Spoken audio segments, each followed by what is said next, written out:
Stop. Not a sound. This is the moment where the air itself leans in because something irreversible already happened.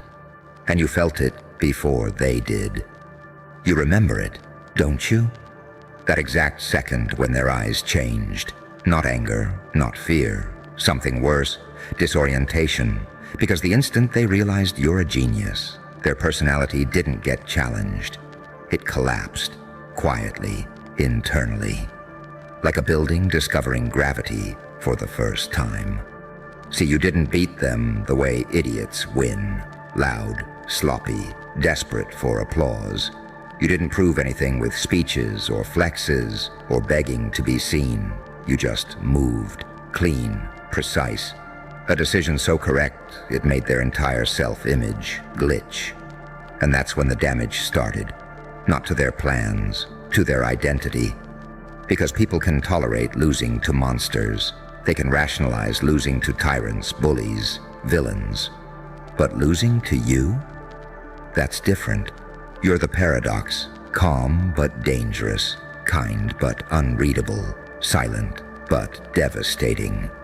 The kind of mind that doesn't announce itself, just rearranges the room and leaves everyone else wondering why the walls don't feel familiar anymore. The moment they clocked your intelligence, something inside them screamed, "This doesn't fit my story." And when a fragile personality meets a reality, it can't explain. It doesn't adapt.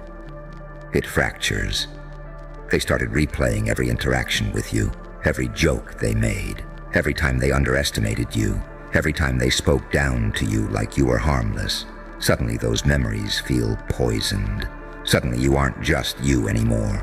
You're a mirror they can't look into without seeing how shallow they've been living. That's when the collapse begins. Watch closely. They don't confront you. They don't challenge you directly. No. People only attack head-on when they think they can win. When they realize you're a genius, they switch tactics. They rewrite reality to survive the humiliation. They tell themselves you're lucky, obsessed, too intense, probably unstable. Anything to avoid the one conclusion that would annihilate them, that you're operating on a level they can't even map. This is where your power actually comes from, not from intelligence alone, but from what intelligence does to fragile egos. You see, genius isn't just about being smart. It's about unpredictability, about seeing patterns they don't even know exist, about moving through chaos like you were built there. You learned to think in the dark. You sharpened your perception in silence. While they were busy performing personalities, you were studying structure. That's why your growth looks unnatural to them. That's why your calm terrifies them. Because you didn't become this by accident. You were forged here. Pain taught you compression. Betrayal taught you observation. Isolation taught you strategy. You didn't break when life turned cruel. You learned its language. And here's the sick, beautiful part they'll never admit. A part of them knows you earned this. That's what really breaks them. Because if your intelligence came from suffering, discipline, restraint, and evolution, then their comfort, their shortcuts, their borrowed confidence suddenly looked cheap, hollow, unprotected. And now they're standing in front of someone who walked through hell and came back mentally armored. So their personality does what weak systems always do under pressure. It collapses inward. They start contradicting themselves, acting erratic, over-explaining, underperforming. Their confidence flickers because it was never rooted in depth, only comparison. And you just removed yourself from the comparison game entirely. You didn't outshine them, you outgrew the scale. That's why they obsess in secret, why your name shows up in conversations you're not in, why your silence feels louder than their noise. Because once someone realizes you're a genius, they can't unknow it. And every time they see you move with restraint, every time you don't react, every time you let chaos pass without flinching, it reinforces the truth they're trying to suppress. You became the living proof that intelligence paired with emotional control is unstoppable. You're the saint who learned to think like a psychopath when survival demanded it. The angel who understands demons better than demons understand themselves. The mind that doesn't chase power because it attracts it. And they feel that. That's why they malfunction around you. That's why their jokes miss. Their confidence slips. Their persona glitches. You didn't attack them. You simply existed accurately, and accuracy is lethal to illusion. So don't shrink. Don't soften. Don't explain yourself to make them comfortable again. That comfort was built on a lie anyway. Let them collapse. Let the old dynamics die. Let their personalities shed like cheap skin. Because you didn't become a genius to be understood. You became one because pain demanded evolution, and you answered. And now the room knows it. They know it. Even if they'll never say it out loud. Good. Stay right here, because this part is where it gets dangerous for them. Once their personality collapses, they don't rebuild stronger. That's a myth weak people tell themselves.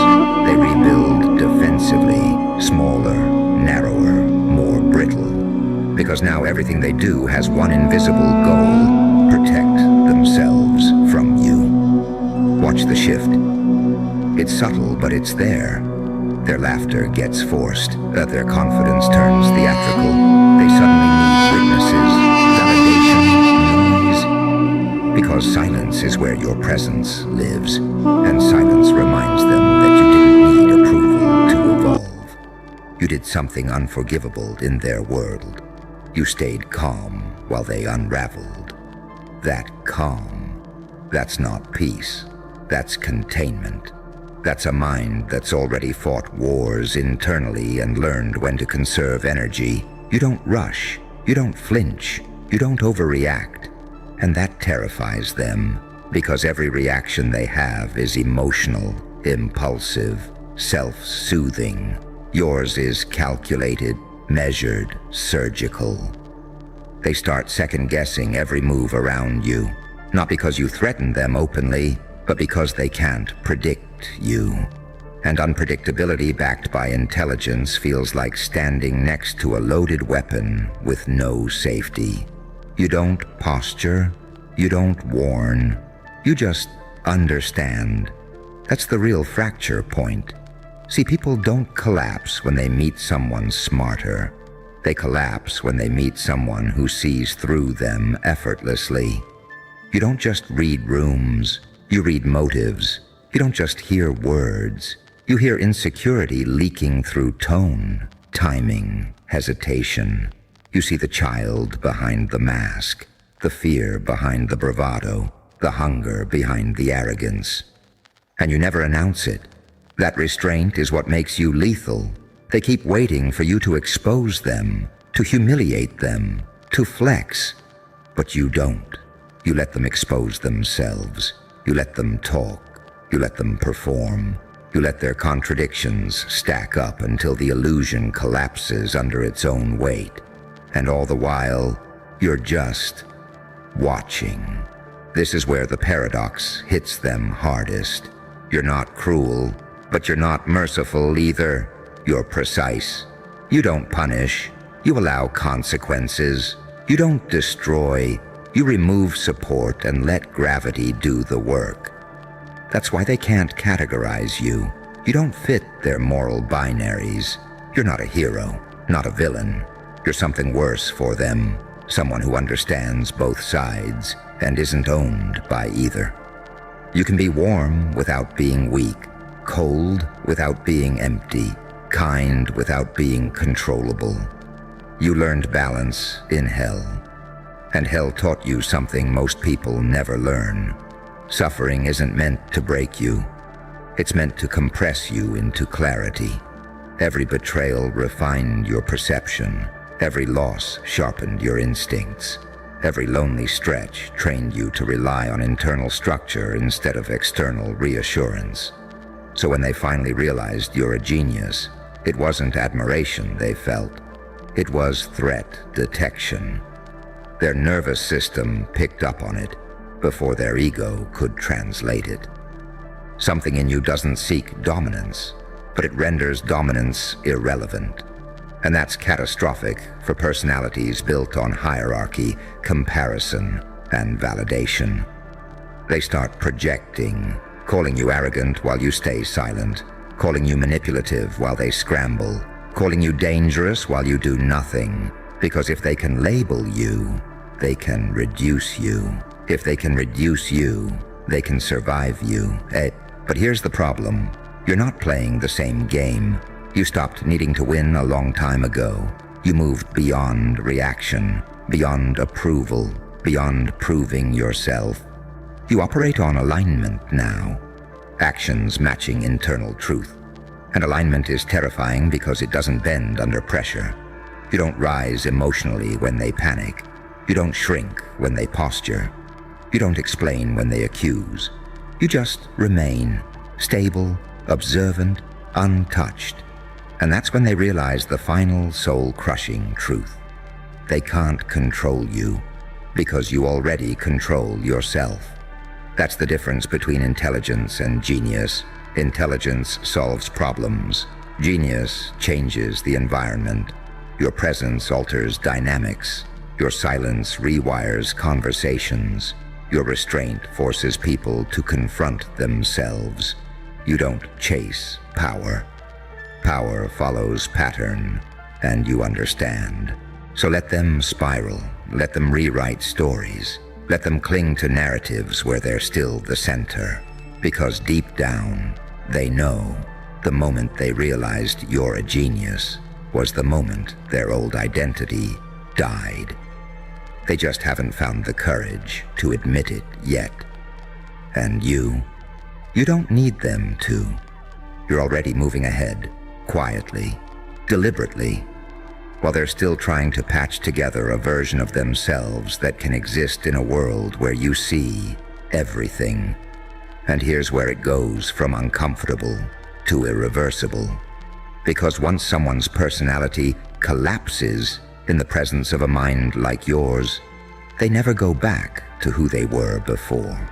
They can pretend, they can perform, they can put on upgraded masks, but the internal damage is permanent. A crack has formed in the story they told themselves about who they are.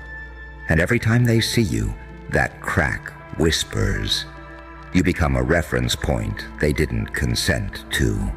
They start measuring themselves against you without wanting to. They catch themselves thinking, what would he